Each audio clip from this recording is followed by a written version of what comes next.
Olá, sejam muito bem-vindos a mais um episódio de Entre Nós e a Pele.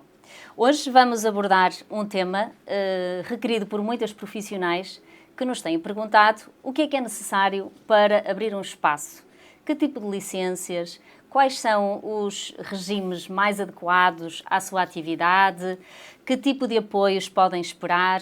E nada melhor do que convidar alguém muito especial que tem este conhecimento, que é a Liliana, que é contabilista e é a pessoa que nos vai ajudar a desvendar estes grandes mistérios e, por vezes, dificuldades para a classe profissional de estética.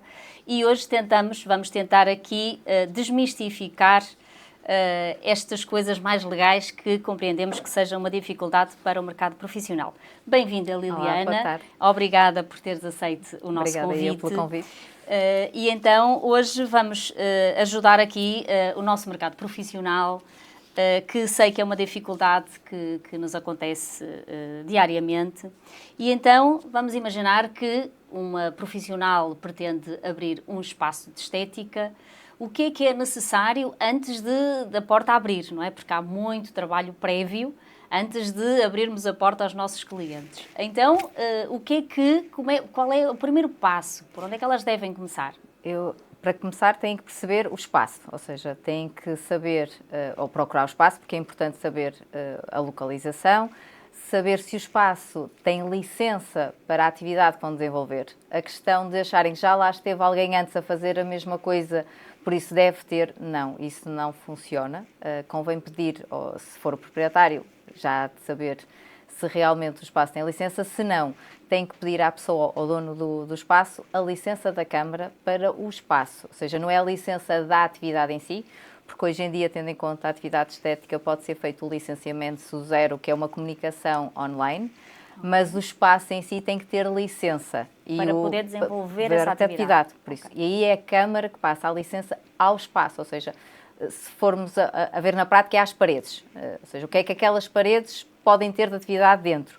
Pode ser serviços, pode ser comércio, mas é preciso perceber dentro da Câmara, ou então que o próprio dono do espaço lhe mostre ou dê uma cópia da licença camarária. Pronto, para começar, isso é importante. Passo. Sim, para não ter chateces de futuro. E desilusões. Exato. Ou era mesmo isto que eu queria. Pronto. Depois, a seguir, tem que pensar se quer ter um nome específico, se quer ter uma imagem associada à atividade que vai desenvolver naquele espaço. Tem que perceber online se esse nome já existe, se pode registar o domínio, porque se quer ter um site, nem que seja só corporativo, para pôr os nomes da empresa, a atividade que lá desenvolve.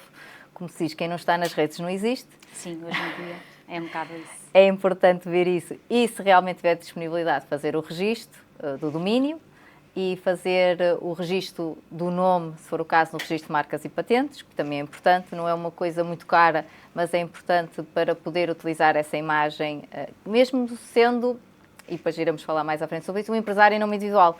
Mas eu posso ser um empresário em nome individual e quero ter uma marca minha, não é uma marca, um logotipo, um nome que me identifique e que as pessoas, quando ouçam, associem aquele nome à minha empresa, à minha atividade. E não haja um repetido. Exatamente. É isso? Outro nome igual. Porque até pode acontecer que venha alguém depois de mim, ache o meu nome interessante, eu não fiz o registro, e vai essa pessoa e registra. E depois recebemos uma carta, que já vi isso acontecer, a dizer, olha, está a utilizar isto é meu, eu tenho aqui a propriedade desse nome, ou você deixa de usar, eu vou meter um processo em tribunal. Eu já vi isso acontecer. Por isso, não são coisas muito caras, e é uma questão de segurança que não vai acontecer nada depois à frente.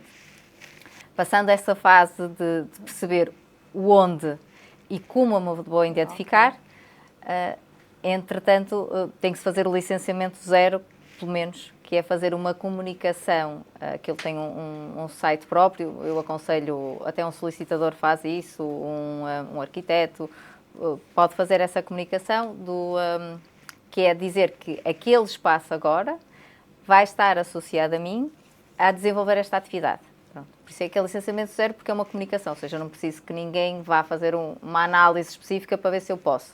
Mas isso é possível se o espaço tiver a licença. Está a licença inicial. Okay. Exatamente. Tem que comunicar. A partir de agora, aqui vai ser um centro de estética. Vou desenvolver. Exatamente. Associado à pessoa A, é ela que vai ficar responsável por esse espaço. Pronto. E aí a questão de estar a funcionar. Também já sabemos como é que eu me vou apresentar ao mundo. Ok, o meu nome. Exatamente, como é que vai ficar a minha imagem, o que é que eu pretendo, porque se isso convém estar seguro, porque de certeza que eu vou ter uns cartões de visita, vou querer fazer o logotipo para a parte de fora, e se isso não tiver tudo correto e legal, eu posso estar a investir para depois ter que destruir. Exato. Então não convém estar a perder esse dinheiro todo numa fase inicial. A seguir, depois vem a parte de que regime é que eu vou ter, não é? Pronto, também tem que pensar nisso, mas para pensar nisso, a pessoa tem que decidir qual é a dimensão que pretende ter no espaço. Ou seja, não é olhar para o amanhã, é olhar para daqui a 1 ano, para daqui a 2, para daqui a 3, o que é que eu pretendo, quais são os meus objetivos. Porque se eu pretendo ser só eu a trabalhar, é só o meu cantinho, ali sem grandes problemas, só vou ter um gabinete, só vou estar lá eu, se calhar ser um empresário não individual não é mau, porque lhe dá mais flexibilidade a nível de movimentos financeiros, porque o nome individual é eu com eu mesmo, porque o contribuinte é o mesmo, ou seja, não há separação das águas. Em termos de movimentos financeiros, pode ser mais simples.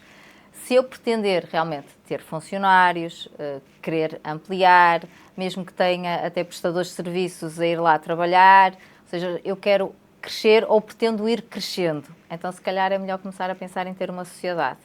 Aí vamos separar as águas, porque vai ser um contribuinte à parte, mas vai-nos dar espaço para crescer e ampliar o negócio. Porquê? Porque em nome individual, se eu tiver funcionários, depois também há tributações associadas à segurança social que estão afetas ao volume de negócios.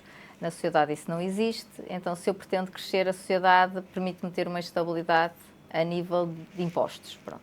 Ou seja, a sociedade tem regras específicas, é sempre a mesma coisa, não interessa se eu faturo 1 milhão, se eu faturo 50 mil, as taxas são sempre as mesmas. Em nome individual, não.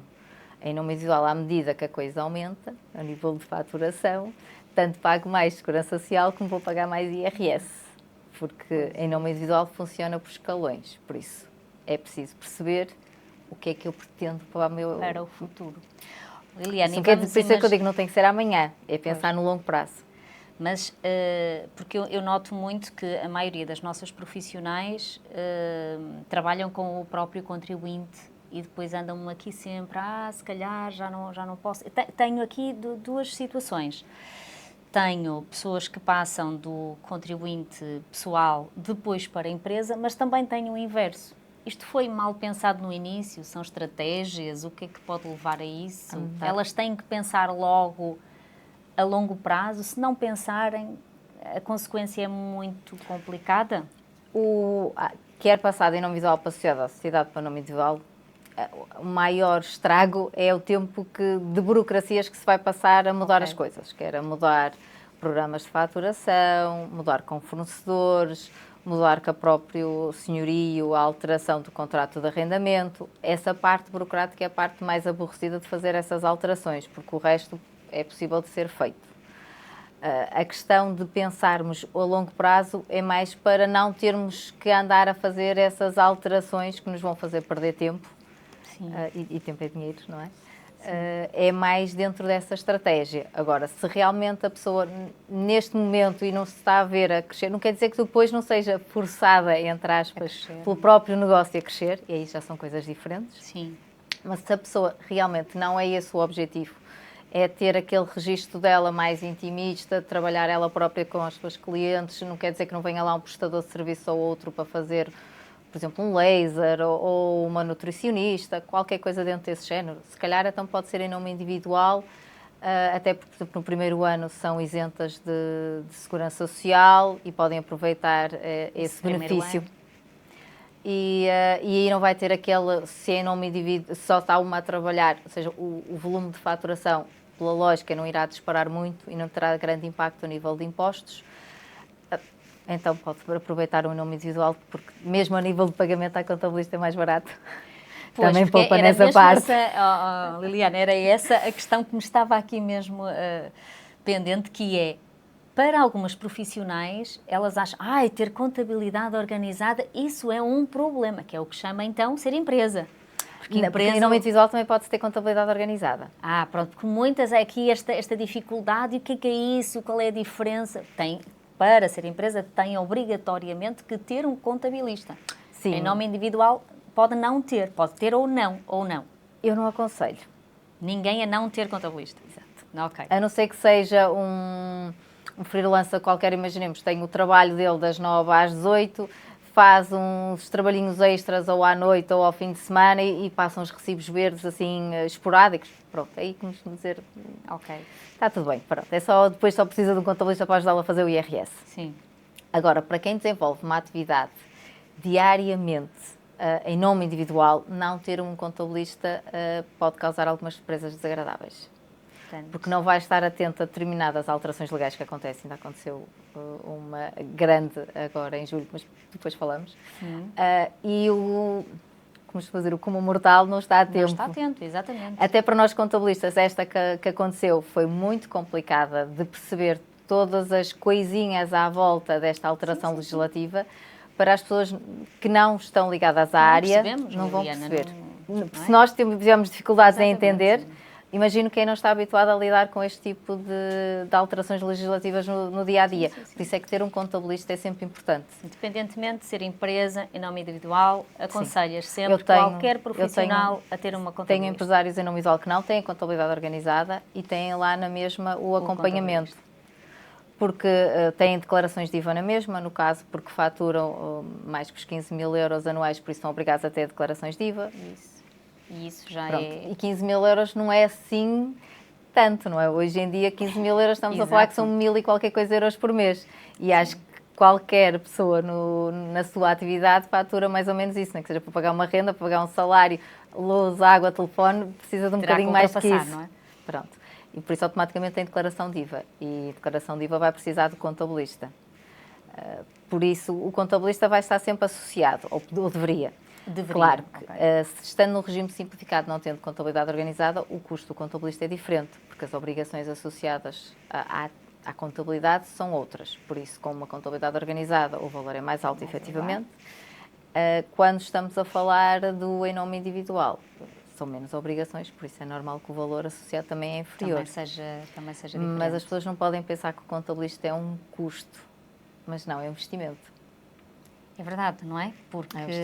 Porque eu noto, tenho profissionais que têm uma contabilista e tenho outras que não têm, e noto que a nível de gestão, mesmo na própria compra, noto muita diferença quando vão decidir se compram, se não compram, e noto muito essa diferença. Não podem pensar que o contabilista é uma coisa má. Têm que pensar que o contabilista é um membro da equipa deles. Sim, não é um bicho-papão. Não, é um membro da equipa deles, exatamente, que vai-lhe dar conselhos técnicos numa área que é importante para eles, que está relacionada quer seja com a gestão, quer seja com a parte dos impostos. Por isso, têm que confiar no contabilista e têm que lhe fazer perguntas, não podem ter medo de lhe fazer perguntas, porque às vezes o contabilista até pode pressupor que ele percebe, porque ele nunca o questionou e ele se calhar não está a perceber. Exatamente. Então é preferível fazer perguntas ao contabilista, dizer, olha, nesta situação como é que eu devo fazer, como é que não devo fazer, estou a fazer bem, estou a fazer mal. E o contabilista, em função dos documentos que lhe vai entregando, vai-lhe dizendo, olha, se calhar devias fazer mais assim, ou devias fazer mais assim, ou tens de ter cuidado com isto. Mas se a pessoa também não questionar, o outro lado pode pensar, ele sabe. Então não vale a pena. Parte-se do princípio que sim, não é? Pronto, porque é uma obrigação que temos de estar informados. Não precisam de ter problemas em fazer perguntas. Às vezes brinco mesmo lá no escritório a dizer, não há perguntas estúpidas, há erros estúpidos por não se fazer perguntas. Boa, exatamente. Está aí uma boa questão. Liliana, então, ok, já vimos que é preciso então aquela parte do espaço, tudo isso. Depois de ter tudo isso já... Ainda só a parte relativamente ao espaço. E aí já não é tão legal. Vamos passar para uma análise paralela do espaço, que acho que as pessoas também deveriam fazer.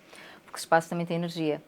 Da mesma forma que os espaços também podem estar sujos porque vemos lixo, porque vemos teias de aranha, os espaços também têm energia. E a energia existe. Tanto que existe eletricidade estática, os nossos cabelos levantam e nós não vemos quem é que está a puxar os cabelos. Porque a energia circula em todo lado. Exatamente. E os espaços têm energia e o próprio número da porta transfere uma energia ao espaço. A rua onde está inserida também tem essa informação. A disposição das coisas dentro do espaço também pode influenciar na energia que circula dentro do próprio espaço. E se calhar também podia ser uma coisa interessante a analisar nos espaços antes de os abrirem. Claro, tem que falar com alguém que perceba da área. Portanto, independentemente da parte legal... Sim, acho que sim. Isso é uma coisa. Outra coisa, então, é o que nós chamamos mais conhecido, que é o Feng Shui, é isso, não é? Sim. Eu sei que também tens aí algumas lições disso, não é, Liliana? Sim, o Feng Shui com a numerologia, por isso é que eu falei do número da porta. Sim. Tudo traz energia ao sítio onde está inserido, onde vai ser desenvolvida a atividade. E se calhar fazer uma análise, ou pedir a alguém que entenda e que possa fazer uma análise do espaço, a dizer, olha,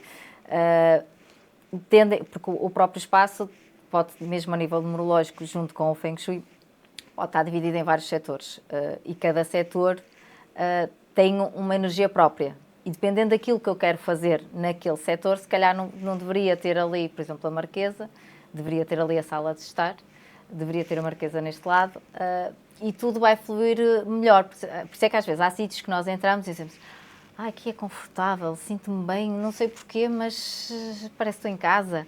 E há outros sítios que a gente entra e até podem ser muito bonitos, mas são desconfortáveis, já ali parece que há alguma coisa que falha. Sim. E às vezes são estes pequenos detalhes que nós não sabemos porquê, que fazem a diferença, que é o trabalho que é feito antes. E eu tive esse cuidado, quer na minha casa, quer no meu escritório, de pedir a alguém que percebe da área, não fui eu, de fazer essa análise, de me dizer espaço a espaço, qual é a energia daquele espaço e como é que o espaço pode ser melhor aproveitado. Em casa é fácil, porque tem divisões. Se estivermos a falar de uma loja que está aberta, nós vamos fazer as divisões. E sim, então aí depois as divisões podem ser organizadas em função da energia que é colocada em cada sítio do espaço. E ter alguém que percebe e que nos dá um aconselhamento, mesmo a nível da questão de cores, formatos das coisas, materiais a serem usados, tudo isso também dá energia ao espaço. Vai potenciar o negócio. Exatamente. Em si também. O próprio nome que é escolhido, o nome também pode ser traduzido em números. E pode, em função da área onde eu estou, o número pode ser bom ou pode ser mau. Então era importante, além de toda a parte legal, sim, não é? Porque temos, lá está, as tais licenças, o nome do espaço.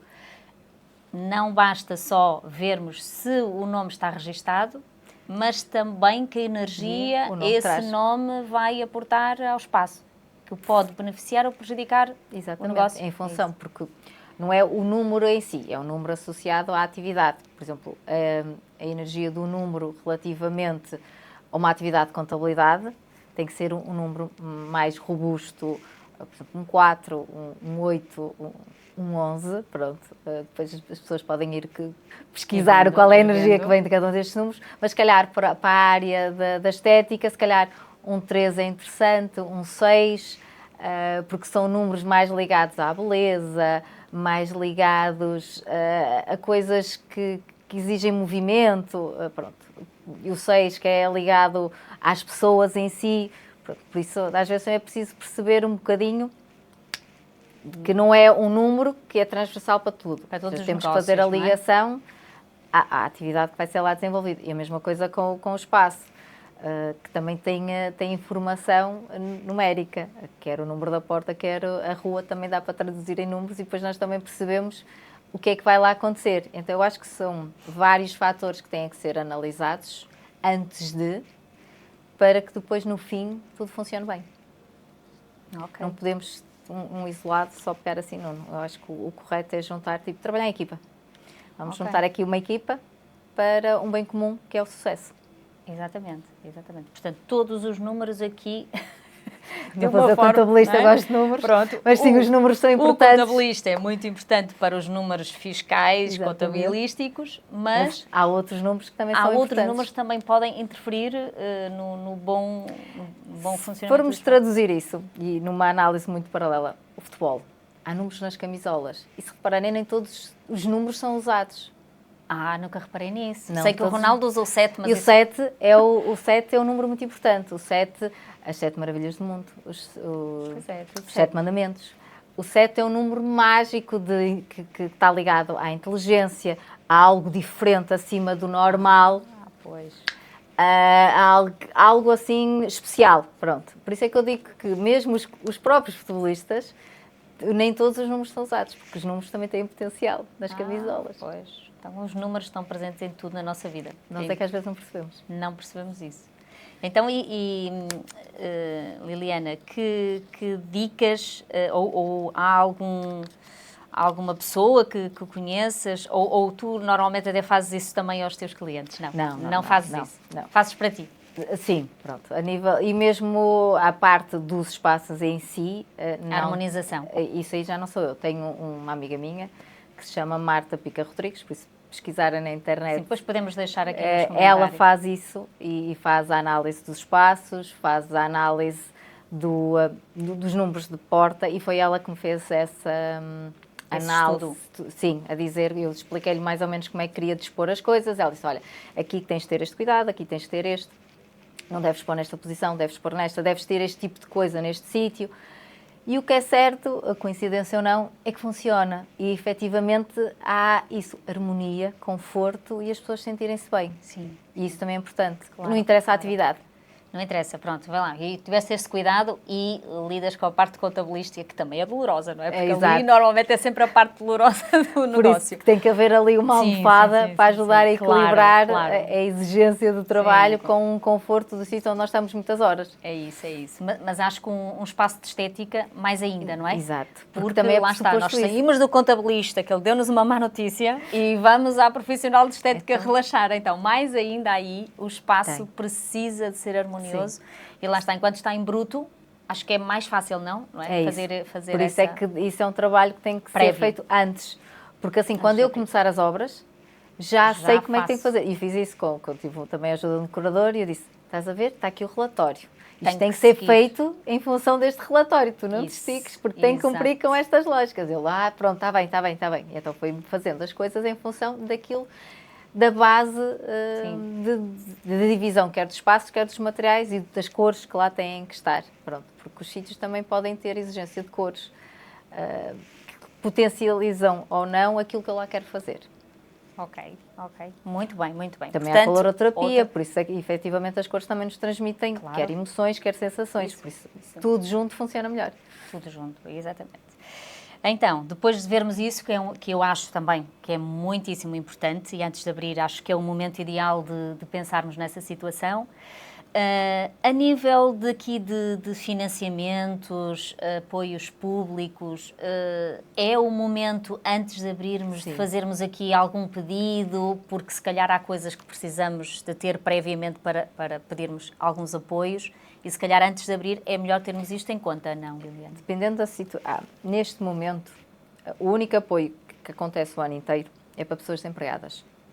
Pessoas que estão desempregadas podem pedir através do Centro de Emprego o reembolso da totalidade das prestações de desemprego que ainda faltam receber para investir no negócio. E também associado a isso, também podem pedir um financiamento que está ligado ao microcrédito. A parte do financiamento, esclareço que é uma coisa difícil e dolorosa e morosa. Se conseguirem sobreviver a esse microcrédito e só com o reembolso das prestações de desemprego é o ideal, porque é muito mais fácil, porque o microcrédito tem umas exigências que podem vencer as pessoas pelo cansaço. Pronto. Ok.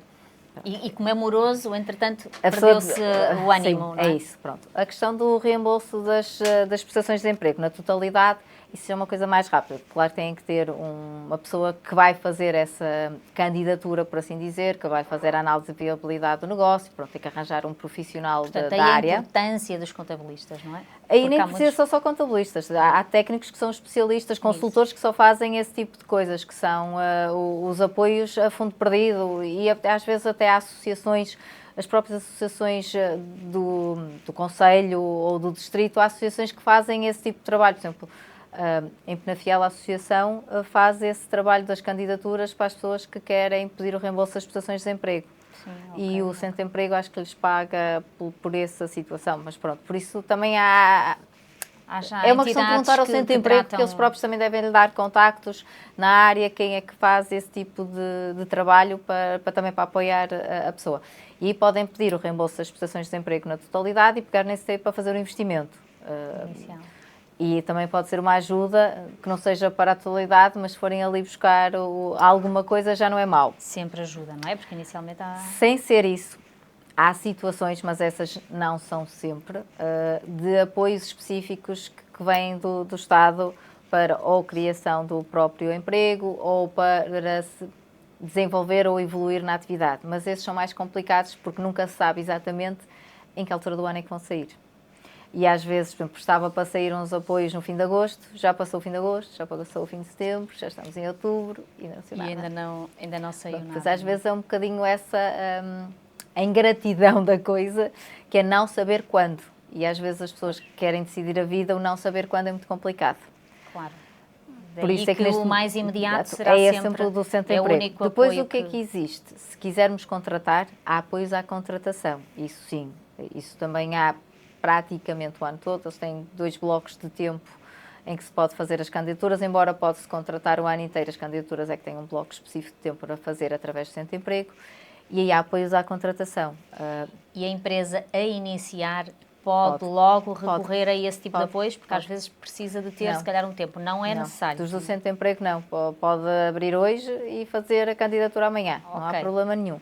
Desde que a pessoa a contratar reúna as condições para o apoio à contratação, porque dependendo do apoio, há especificidades, dependendo da idade, dependendo do grau de habilitações, pronto. Mas isso é uma questão do contabilista, ou então o próprio site do IFP também tem lá a explicação das regras. Mas aí a dificuldade é nós sabermos interpretar o que está lá. Por isso é que eu digo sempre, cada pessoa na sua área, é verdade. Elas têm que estar mais disponíveis para fazer os tratamentos, têm que estar livres dessas preocupações. Por isso é que eu acho que é muito importante ter esse apoio fiscal e contabilístico, porque elas estão a fazer um tratamento, não estão a pensar, e agora, será que vai ser uma candidatura? Exato, não é? É verdade. Eu acho que é muito importante terem uma assessoria. Eu acho que o contabilista acaba por ser tudo, não é? Porque qualquer coisa nós ligamos para o contabilista. É verdade, é verdade. Às vezes com coisas que nem são da vossa área. É boia salva-vidas. É isso, mas depois vocês também saberão, não é? Encaminhar a pessoa para, claro, se não forem da vossa área, vocês também saberão. No meu caso, eu por acaso faço as candidaturas para o apoio à contratação dos colaboradores. Sim. Por acaso nós tratamos, mas também sei que há colegas que não o fazem, porque eu chego a fazer isso para outros colegas. Pois. Que não querem meter-se nessa área. Dá trabalho, não é? É trabalhoso. Dá trabalho, pronto. Por isso, mas pronto, são opções. Okay. Mas esses apoios existem. Só há uma questão que tem que se pensar. Se apoios à contratação obriga a que as pessoas sejam contratadas como efetivas, a não ser que sejam estágios profissionais. Estágios profissionais não, duram 6 meses, mas também pode ser uma opção de terem alguém, até uma pessoa nova, que saiu agora da escola e quer entrar no mercado de trabalho, pode-se fazer uma candidatura a um estágio e essa pessoa está lá 6 meses a trabalhar, o centro de emprego paga 65% do valor da bolsa, paga o subsídio de alimentação, paga o seguro de acidentes de trabalho. Já é uma boa ajuda. Por exemplo, para quem quer abrir, exatamente, para quem quer abrir, por exemplo, um estágio é uma coisa interessante e também dá a oportunidade de perceber se realmente aquela pessoa tem potencial, se funciona para aquilo que eu pretendo dentro da minha atividade económica, funciona bem. Acabam os 6 meses, então eu contrato a pessoa, até porque já conheço, já foi, entre aspas, educada por mim, porque aprendeu durante os 6 meses do estágio, e então aproveito e aí posso candidatar-me a outro apoio. Pode passar do estágio para outro apoio, com apoio à contratação. Boa. Diretamente no centro de emprego, ou então aproveitar, como também existe na Segurança Social, uma redução de 50% do valor da Segurança Social. Se for um jovem à procura de primeiro emprego, tem essa redução durante 5 anos. Se for um desempregado de longa duração, tem esse benefício de redução durante 3 anos, mas pressupondo que é um jovem que ainda está a começar, consegue fazer isso. Durante os 6 meses, ter um estágio e ter esse apoio para o salário, que acaba por ser para o salário do estagiário. Fim do estágio, contratar e até pedir a redução durante 5 anos, 50% do valor da Segurança Social relativamente a essa pessoa. Ou então pedir um apoio à contratação diretamente no centro de emprego. É uma questão depois de fazer contas e perceber qual é que é mais vantajoso. Isso daí está o contabilista para isso? Exatamente. Liliana, é o que... Em função do salário, do que se pretende, e ver, olha, neste vais buscar este valor, neste vais buscar este vais buscar neste tempo, este vais buscar noutro. O que é mais vantajoso? E depois a própria pessoa, em função da informação que lhe é dada, toma a decisão que acha que é mais adequada. Mas isto tudo pensado previamente, não é? Evita erros. Porque, Liliana, assim na tua experiência, qual foi assim o maior erro que presenciaste de algo que não foi pensado, que deveria ter sido pensado e olha, e agora já não dá para reparar? Sim, alguma coisa, mesmo que, ok, eu posso não ter pensado nisto, mas o dano não é muito grande. Mas o que é mesmo assim? Tem que se pensar porque pode ser danoso. Tive um caso de uma pessoa que foi lá ter, porque era amiga de uma cliente minha, e que me pediu, por favor, eu disse, estou cheia de trabalho, assim, por favor, é meu amigo, preciso que fales com ele porque eu acho que alguma coisa não está bem. E então o senhor foi lá e ele disse que tinha iniciado a atividade.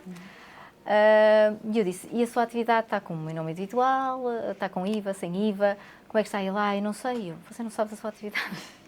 Não sabe como é que está? Deus, E ele, não, e você fatura com IVA? Faturo. Mas está no regime de IVA? Não sei. Eu tenho a senha das finanças, pelo menos, para eu ver o que é que está. E ele, vou pedir à minha esposa. Então lá me deu a senha, fui ver e disse, olha, você está no regime de isenção, como é que fatura com IVA?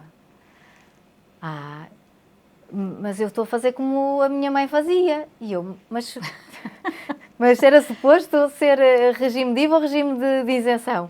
Não sei. E eu, pois, mas agora temos aqui um problema, é que você não entregou declarações de IVA, andou a faturar com IVA e ainda por cima nem sequer comunicou as faturas às finanças, que é obrigatório no mês a seguir. Pois, e não lhe informaram? Eu fui uma pessoa que me falaram que eu disse, mas é um contabilista, é com contabilista certificado, você sabe o que é que ele faz? Não sei, eu disse, não pode ser, vamos tentar remediar, vamos já fazer a alteração da atividade, vamos fazer já as comunicações, vai pagar o IVA numa guia específica do que está para trás para não ter chatices e vamos começar a fazer as coisas direitinhas, certo? E ele, está bem, está bem. A sorte foi que só tinham passado 3 meses, mas se tivesse passado mais tempo, pode as ser muito grave. sim, a O multa de IVA uma é daquelas declaração... coisas que eu tenho muito medo do IVA. O IVA é o pior imposto que não se deve pagar, porque o IVA, por exemplo, na entrega do IVA são 30% do valor em dívida, mais as coimas, mais os juros. O IVA não é um valor que não é nosso, dizer, nós somos só cobradores. Podem não pagar mais nada, mas o IVA paga. Têm que pagar, não é? Pois. Porque o IVA é crime. Isso. Não pagar o IVA é crime porque o IVA não é nosso, o IVA é do Estado. Exatamente. As empresas ou os empresários em nome individuais são veículos de transmissão do IVA do consumidor final para o Estado. Para o Estado. Nós só somos um veículo. Aquilo a gente pega daqui e entrega ali. Acabou. Não é nosso. Exatamente. É isso que, pronto. E daí o Estado, quando isso não é feito, é o crime de abuso de poder. Exatamente. Porque eu Ficamos estou com um valor a que não é abusar, nosso. não é? Porque Exato. isto não é meu e eu estou-me a apropriar de algo que não é meu. Então é crime, está a cadeia. Então é muito importante que as pessoas tenham todo este conhecimento e daí também estes nossos Daí eu estar a dizer da alteração esclarecimento. que aconteceu em julho, que alterou a lei, que antes estas alterações de regime de IVA só aconteciam em janeiro, ou seja, eu podia fazer o que acontecesse durante o ano, até podia faturar 1 milhão de euros, mas a minha alteração de IVA só ia acontecer em janeiro. Desde 1 de julho, não. Basta eu passar 25% do meu limite, que é 15, ou seja, se eu passar mais de 25 de 15 mil euros, a fatura a seguir, não é o dia, a fatura a seguir tem que ir com IVA. Pois é. E eu acredito que houve muita gente que não soube disso. Certeza. E então há muita gente que está a faturar em regime de isenção que deveria estar a faturar com IVA. E depois o Estado não vai atrás do consumidor, ou seja, da pessoa a quem ele prestou o serviço ou vendeu o produto. Vai atrás da pessoa e dizer assim, obviamente. Olha, 23% por acaso, faz favor. Não cobraste? Temos pena. Não sabes? Não saber não justifica o não cumprimento. Pois é, isso é. Por Daí isso é que eu sou muito apologista de que nós temos que ter uma pessoa a tratar dessa parte. Por isso é que eu digo que esta alteração foi muito crítica, porque não dá margem para portanto, que nós brincámos, então olha, um restaurante, tipo, está a emitir a fatura, passou, agora espera aí que eu vou ter que trocar o programa de faturação, não posso passar faturas mais hoje porque tem que alterar. Então, o que é que eles dizem? A pessoa já tem que planear. Se já está, eu tive essa situação com um cliente, ele estava nos 14 mil e qualquer coisa em junho, eu disse, não vamos esperar, vou fazer a declaração de alterações a partir de 1 de julho, já está definido, vamos começar a faturar com IVA, porque assim já não há problemas nenhuns. Antes não há problema, depois é que não. Exato. Antes dos 15 podíamos. Depois é que pois. E foi isso que fizemos, porque assim não vai acontecer no mês ter faturas isentas e faturas com IVA. Estipulámos logo que a partir de 1 de julho vai passar a regime de IVA e assim não há cá margens para ter surpresas desagradáveis. Porque vai acontecer a muito boa gente surpresas desagradáveis porque não se aperceberam dessa alteração a 1 de julho. É isso. Porque isso não acontecia antes. Foi uma diretiva europeia que nos obrigou a fazer isso. É isso. Daí eu estar a dizer que mesmo os isentos, que supostamente não precisavam de contabilista para as declarações de IVA, que estavam lá no mundinho deles, está tudo tranquilo, só preciso de contabilista para entregar a declaração de IRS. Dado momento é necessário.